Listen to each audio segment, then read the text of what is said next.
থেকে শুরু করলাম। পুজো দেওয়া শেষ, স্নান করা শেষ, কাপড় দেওয়া শেষ। বাঁধাকপি আর এখানে ডালিয়া খিচুড়ি বানানো মেয়ে লাগে। এখানে সবজি দিয়ে ডাল, এখানে বাঁধাকপি ভাজলাম। এই যে মশলা টশলা দিয়ে দিলাম, এখন ঢাকিয়ে দিলাম,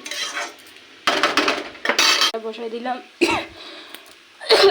খাসি ওর ডাল সবজি টবজি দিয়ে একটা সিটি দিয়ে দিব।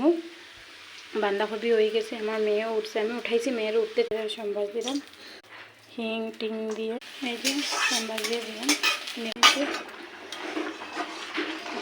ডাইল সম্বাস দিয়ে দিছি। দুধ গরম করবো, যে দুধ বসাইছি। করতে পারলাম না, এখানে কি আমার মেয়ে দুষ্টুমি করতে হয়েছে। শসা পেঁয়াজ কাটিয়ে রাখলাম, কাঁচা লঙ্কা এটিকে বানানি খাওয়া আমি বানাইলাম। হচ্ছে পেঁয়াজ পকোড়া বানাই, ডিম দিছি, বেসন দিছি, তারপরে পেঁয়াজ কাঁচা লঙ্কা মেথি গুঁড়া মেথি পাউডারটা